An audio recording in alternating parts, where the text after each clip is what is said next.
Yung buntot niya, ayan no. So sira-sira mga idol.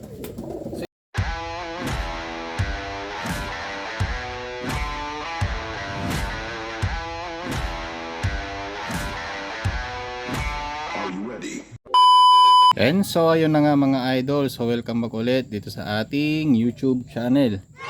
Panibagong vlog ulit mga idol. So nakita nyo naman doon sa title natin na meron tayong isang ibon na ilalaban sa South na bansot mga idol. Yan, so titignan natin siya mamaya mga idol. So bago yan, buksan muna natin yung ito, yung tarpaulin na nilagay natin sa gilid mga idol. Mag-aalas 7 pa lang ng umaga, ayan no, ng araw. Yan. So nakalabas na rin yung araw. So merong isang club na nag-release ngayong araw mga idol, Linggo. So good luck sa lahat ng mga nagkarga, sa mga sumali sa pooling. Ayan. Yan, so tanggalin muna natin to, itaas muna natin, i-roll muna natin pataas mga idol.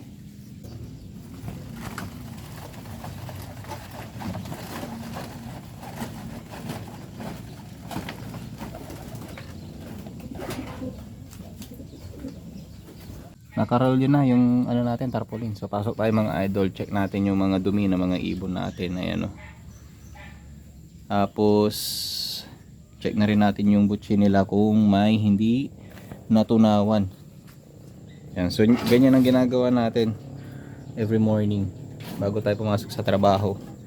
Pina-check natin yung mga ibon kung sila ba ay natutunawan o hindi. And then yung mga dumi nila.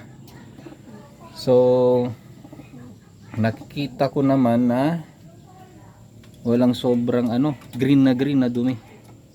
Sakto lang yung dumi nila mga idol. Ito oh, tingnan nyo, buong buo mga idol oh. Yan. Pero pagdating doon sa baba, ano siya, kumakalat, syempre galing sa taas mga idol eh. Yan, so hindi siya buo pag nahuhulog. So kung mapapansin niyo mga idol, yung mga butsi ng mga ibon natin eh flat. Ibig sabihin, indikasyon yan na sila ay natunawan. Walang natirang pagkain sa kanilang butsi mga idol. Ayan. Ito yung mga natin. Ito yung pang MacArthur natin na isa mga idol. Ayan. Ito yung sa PFRPC sa January pang laban yan. Ito, isa pa natin pang MacArthur. Papansinin nyo, naglulugon yung mukha. Tignan nyo. Bad ng ulo. So tignan natin yung natin, bansot na ilalaban sa SDR mga idol. Balik rin natin yung camera. So ito yung bansot nating ibon mga idol. Ayan o. So ang liit niya mga idol, para lang siyang kamuuko kapag hinawakan mo. So ayan. Ayan, nagmumulting talaga sila mga idol. Ayan. Tapos yung buntot niya, ayan o.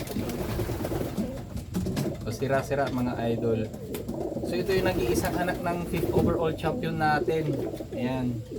So hindi na tayo nakapag-breed ng or nakapag-iwan ng ibang anak nung 5th overall champion natin na palaban sa South.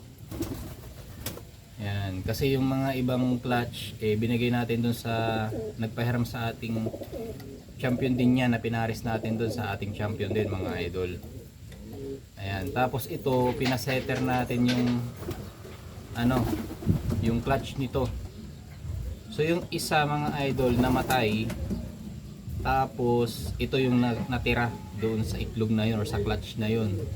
Sa kasamaang palad mga idol, yung ginamit nating pang seater pala, hindi siya maalaga sa inakay. Ayan, hiniram din lang natin yun mga idol, yung setter na yun. Tapos naghahabol pa tayo nun. So naghahabol tayo ng buwan sa pagpaparami ng anak nung binreed nating mga champion mga idol. Tapos doon sa nagpahiram, siya, kung di ako nagkakamali, meron siyang dalawa. Yung una na binigay natin mga idol, namatay kasi napasukan siya ng sakit doon sa kanyang loft mga idol. Tapos nung bandang huli, yung last clutch, third clutch ata yun mga idol, binigay na lang natin sa kanya pareho yun. Tapos ito yung natira sa atin, ito second clutch ata to hindi ako nagkakamali. Yung first clutch naman binigay natin dun sa isang kumpare natin, ano siya, namatay din kasi napasukan din siya ng sakit mga idol. Uso yung sakit dito sa amin noon ng mga ibon tsaka manok. Ayan, so ito kuha niya yung mata ng tatay niya, pearl eye mga idol. Ayan o, pearl eye siya. Yun nga lang, hindi tayo pinala dun sa sa setter na ginamit natin. Hindi pala siya maalaga sa inakay. Ito, naging bansot. Actually, tinulungan ko na rin silang nagsubo Dalawa na sila noon na nagsusubo, tapos ito lang yung inakay nila, pero hindi nila nasusubuan ng maayos. Kaya ito yung kinalabasan na bansot yung ibon. Wala nasuksok na rin natin, naghahabol nga tayo ng inakay. Sinuksok natin yung MacArthur. Yan, yung sa PHA, and then ito sa Alpha. Yan. So ito yung kinalabasan mga idol. Ang liit talaga niya. Parang kasing laki lang ng kamao ko mga idol. Bansot na bansot talaga. Ayan. Ayan siya tapos yung pakpak niya. Ayan. Hindi ko alam kung magandang tubo ba to mga idol. Ayan, may mga kuto din pala konti. So mamaya magpapaligo tayo kasi linggo na rin Ayan. Ayan siya So try natin siyang ilaban sa south. Ayan palit ng balahibo mga idol. Anong umabot to? Para siyang hen, pero siya, mabarako. So baka kak ito na maliit mga idol. O tingnan nyo, kak siya pero maliit mga idol. Bumabarako ang liit niya talaga mga idol. Tapos yung balahibo niya sa buntot, ayan hindi maganda yung pagkakatubo.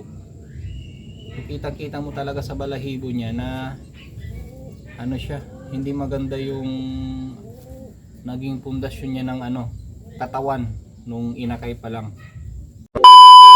So ayan mga idol, ayan kumakain lahat sila. Umaga yan mga idol Ayan lahat bumaba. Ayan. So naiilang pa yung iba na kumain kasi pag nagpapakain ako mga idol, umalis ako agad dito sa loob Ayan. So maraming salamat sa panonood mga idol. Huwag nyo sanang kalimutang mag-subscribe, hit the bell button para lagi kang update sa ating susunod na mga video mga idol. Ayan. So salamat and happy flying.